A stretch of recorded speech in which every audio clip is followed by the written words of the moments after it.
There's a category of supplements that are very interesting that for most people who aren't exploring testosterone augmentation for sport work very well to increase testosterone by about 100 to 200 points. Not, 300, not a tripling or anything like that. And the main ones are two substances. One is called Tongkat Ali.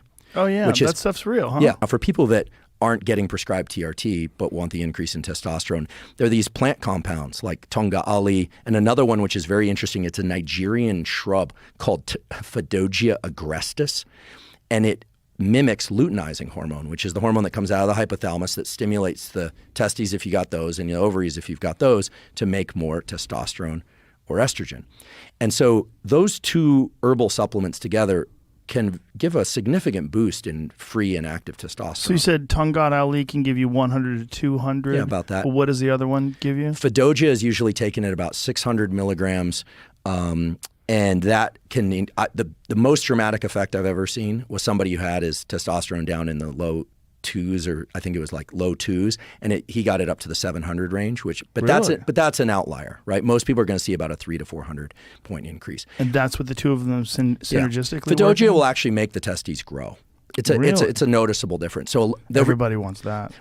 Well, the reason I know about this stuff, people are probably thinking like, Huberman's running gear out of the back of his car. And that's not what this is about. Is that I do a certain amount of work with military, and I do a certain amount of work with professional athletes who cannot take androgen compounds out of a syringe because they'll lose their job. So testosterone has the effects we're all aware of, like deepening the voice, facial hair, muscle growth, recovery, et cetera. Mostly because testosterone increases protein synthesis. You look at a young male in puberty, it's a protein synthesis machine. Yeah. They eat, and they just grow and grow and grow, and they're putting on muscles and they're lean and, So most often they're lean. But in any case, testosterone has some very interesting effects on the brain.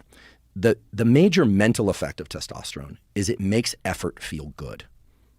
Oh, that makes sense. And the reason it does it is that the amygdala, this fear center in the brain, this anxiety center in the brain, has androgen receptors. It has testosterone receptors. And so the way this works in animals and in humans as well is that for most species, the males of that species never get a chance to mate. Right? So if you think about, I'll probably pick an example where you'll know the exception because I know you know a lot about natural animals and animals that are hunted. But if you think about animals with antlers like rams, there's been a lot of research, believe it or not, on rams. It'd be fun. I'd love to work on rams. Rams have enormous balls. And they have to fight for the right to mate. Yes. And the fighting is a choice, right? And the decision to walk away is a choice usually. They usually don't kill each other, although I know some of the injuries can lead to death. So testosterone, these surges in testosterone that happen seasonally in certain species like rams or even these little hamsters, the males will rip each other's testicles off in order to fight for the right to mate.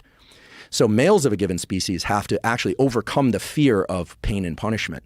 And the surge in testosterone is what causes the shift to the willingness to engage in battle. And so when humans are taking low doses or reasonable doses of testosterone, or they're increasing their testosterone, or they're going through puberty, effort and leaning into pain and challenge actually has the effect of making the body feel soothed and good. It's a drive, just like sex is a drive or drinking water when you're thirsty is a drive. This stuff is all anchored deep within the hypothalamus. This isn't a cognitive thing.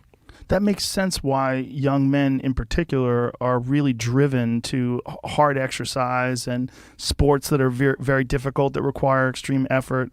Completely makes sense. Yeah. And why when people are testosterone depleted, they feel depressed. And when people have a surge of testosterone, they feel relief and anxiety, provided it's in the appropriate range.